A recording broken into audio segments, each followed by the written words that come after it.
नमस्ते बच्चों। कक्षा सप्तमी विषय गणित अध्याय हमारा 6 का भाग 5।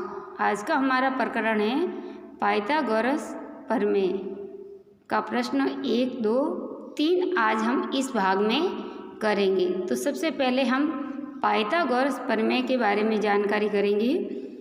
पाइथागोरस प्रमेय यूनानी दार्शनिक पाइथागोरस ने समकोण त्रिभुज से संबंधित कुछ बहुउपयोगी गुण बताए थे, ठीक है ना। अतः उस गुण को इनके नाम से जाना जाता है।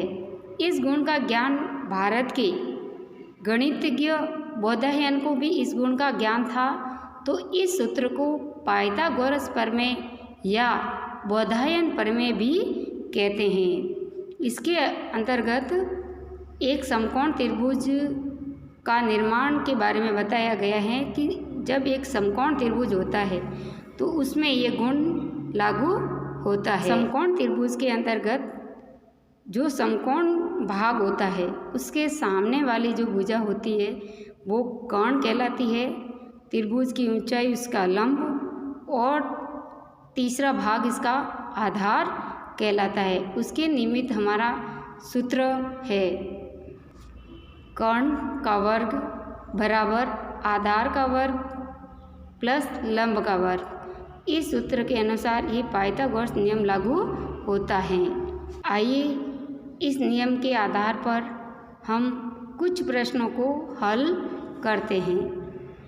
पाइथागोरस प्रमेय प्रश्नावली 6.5 का प्रश्न 1।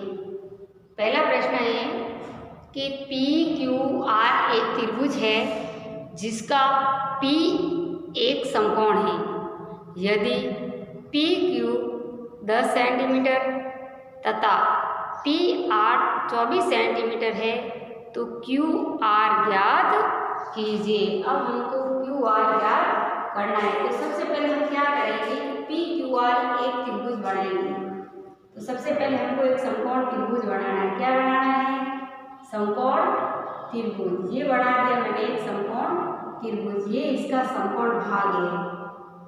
तो समकोण कौन सा भाग है? P। यहाँ लिखते हैं P।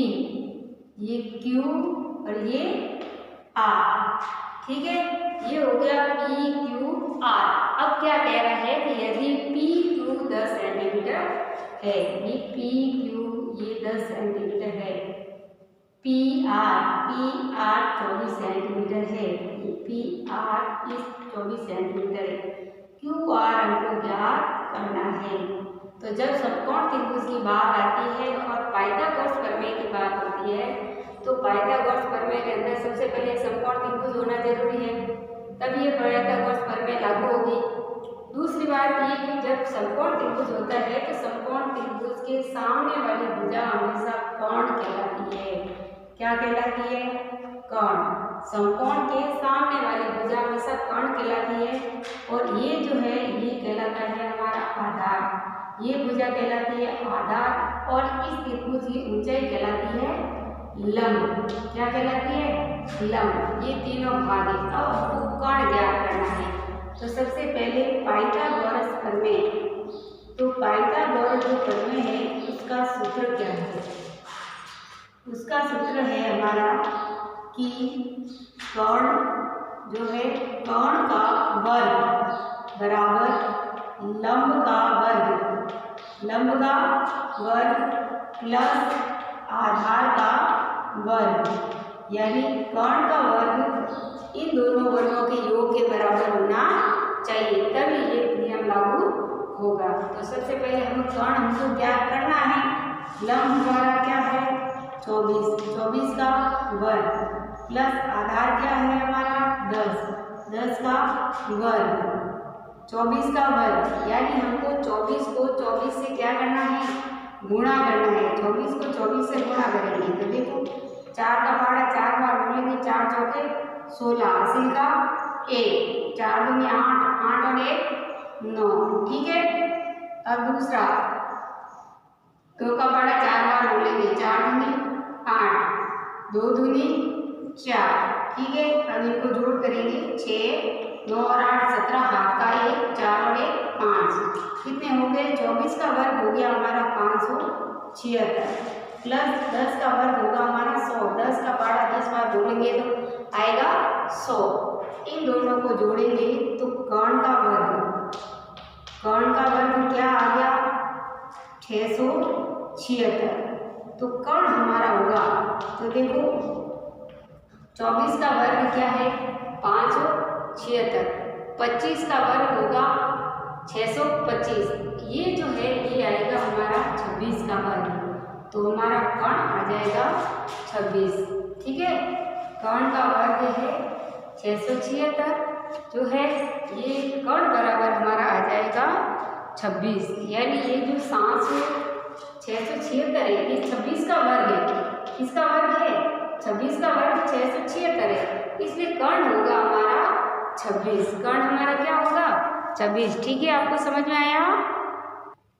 अब हमारा दूसरा प्रश्न है कि ABC एक त्रिभुज है जिसका C एक समकोण है। यदि AB 25 सेंटीमीटर तथा AC 7 सेंटीमीटर है तो BC ज्ञात कीजिए। तो सबसे पहले वही हम समकोण त्रिभुज बनाएंगे। क्या कह रहा है? C एक समकोण है, तो यहाँ देखो एक C क्या है? समकोण पर है, C समकोण है। AB 25 centimetre, AB 25 centimetre, AC 7 centimetre. हमको ये BC क्या करना है? ज्ञात करना है। ये कर्ण है, ये आधार है, हमको क्या ज्ञात करना है? लंब ज्ञात करना है। क्या ज्ञात करना है? लंब ज्ञात करना है हमको। तो लंब ज्ञात करने के लिए सबसे पहले कर्ण क्या है हमारा? 25 का वर्ग बराबर लंब। ये लंब जो है हमको क्या करना है? ज्ञात करना है। तो आधार कितना दे रखा है? 7। तो 7 का वर्ग, 25 का वर्ग है हमारा 625। लंब हमको क्या करना है? ज्ञात करना है। लंब को मैं L से लिख रही हूँ। लंब ज्ञात करना है, 7 का है 49। तो अब हमको देखो लंब ज्ञात करना है। यहाँ 7 आधार का वर्ग आ गया 49। तो हम 49 को इधर ले आएंगे तो प्लस का क्या हो जाएगा? माइनस बराबर L का स्क्वायर। L यानी लंब, L यानी क्या? लंब का स्क्वायर। अब 625 में से हम 49 को घटाएंगे तो हमारे पास आएगा 576 बराबर लंब का वर्ग। लंब का वर्ग देखो 25 का वर्ग 625 आ गया, यानी ये तो इससे कम है। तो इसका मतलब है ये किसका वर्ग है? 24 का। किसका वर्ग है? तो 24 का। तो ये 576 बराबर 24 का वर्ग। इसलिए हमारा जो लंब है, लंब बराबर क्या हो जाएगा? 24। लंब बराबर क्या हो जाएगा? 24। तो देखो प्रश्न 1 में हमने कर्ण ज्ञात किया, प्रश्न 2 में हम लंब ज्ञात किया। तो इस तरीके से पाइथागोरस प्रमेय का सूत्र लगाकर हम समकोण त्रिभुज में कर्ण, लंब, आधार तीनों में से कुछ भी हम ज्ञात कर सकते हैं। ठीक है, अब हमारा तीसरा प्रश्न है दीवार के सहारे उसके पैर। दीवार के सहारे उसके पैर कुछ दूरी पर टिका कर 15 सेंटीमीटर लंबी, ये 15 सेंटीमीटर लंबी भूमि से 12 सेंटीमीटर ऊंचाई, ये ऊंचाई ये भूमि है, भूमि से कुछ दूरी पर उसके पैर टिकाकर 12 सेंटीमीटर ऊंचाई पर यहाँ पर एक खिड़की है। ये जो सीढ़ी है ये खिड़की तक पहुँचती है दीवार के सहारे। ये दीवार है, ठीक है।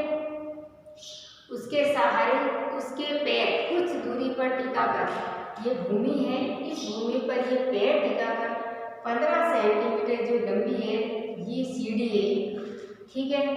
ये सीढ़ी है, यहाँ एक खिड़की तक ये सीढ़ी पहुँचती है दीवार के सहारे। ये दीवार है, इसके सहारे जो ये सीढ़ी खड़ी है, सीढ़ी के पैर की दूरी ज्ञात कीजिए। तो ये दीवार है, ये दीवार का कोना ये है और सीढ़ी ये यहाँ पर टिकी हुई है भूमि पर। तो यहाँ से यहाँ तक की दूरी हमको ज्ञात करनी है। तो हमको पता है ये समकोण त्रिभुज है, समकोण के सामने वाली भुजा क्या कहलाती है? कर्ण। और ये क्या है? लंब। और ये क्या है? आधार। आधार को मैंने ए से लिखा है। तो अब हमको यहाँ पर क्या ज्ञात करना है?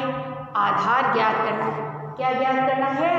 आधार ज्ञात करना है। तो पाइथागोरस प्रमेय का सूत्र है कर्ण का वर्ग बराबर लंब का वर्ग प्लस आधार का वर्ग। कर्ण हमारा दे रखा है 15, 15 का वर्ग बराबर लंब क्या है? 12, 12 का वर्ग प्लस आधार मैंने ए लिख दिया है तो ए का वर्ग। आप हम आधार पूरा भी लिख सकते हैं और इसको कोष्टक में ए भी लिख सकते हैं। 15 का वर्ग है 225, यानी 15 को 15 से गुणा करेंगे तो आएगा हमारा 225। 12 को 12 से गुणा करेंगे, 12 का वर्ग है 144। और आधार हमको क्या करना है? ज्ञात करना है। तो अब इस लंब के वर्ग को हम इधर ले आएंगे तो 225, ये प्लस है माइनस में हो जाएगा 144 बराबर ए का वर्ग यानी आधार का वर्ग। आधार का वर्ग हमको क्या करना है? ज्ञात करना है। तो देखो 225 में से हमको 144 घटाने हैं। तो देखो 225 उसमें से 144 हमको क्या करना है? घटाना है। तो देखो 5 में से 4 गया 1, 2 में से 4 नहीं देते हासिल, 12 में से 4 गए 8, पीछे बचा 1 में से 1 गया 0, यानी क्या आई संख्या हमारे पास? 21। ये 21 है जो ए का वर्ग, यानी 21 किसका वर्ग है? 21 वर्ग है हमारा 9 का। किसका वर्ग है? 9 का वर्ग। 9 का पारा हम 9 बार बोलेंगे तो आएगा 81। 81 किसका वर्ग है? 9 का वर्ग है। तो हमारा ए बराबर होगा हमारा 81, यानी ए का अर्थ है आधार। आधार हमारा है वो आधार हमारा आएगा वो 9 आएगा। 81 इसका वर्ग है 9 का, तो ए हमारा आएगा 9, यानी आधार जो है वो होगा हमारा 9। ठीक है, आपको समझ में आई ये तीनों प्रश्न? ठीक है, अब है हमारा गृह कार्य। अब है हमारा गृह कार्य। गृह कार्य में अब आपको ये एक प्रश्न दिया जा रहा है। प्रश्न है त्रिभुज ABC में C एक समकोण है। यदि AC 5 सेंटीमीटर और BC 12 सेंटीमीटर है तब आपको AB की लंबाई क्या करनी है? ज्ञात करनी है। आपको गृह कार्य में एक प्रश्न दिया जा रहा है। कक्षा कार्य में मैंने जो 3 प्रश्न करवाए हैं वो तीनों प्रश्न आपको कक्षा कार्य में करने हैं और ये एक प्रश्न आपको गृह कार्य में करना है। ठीक है।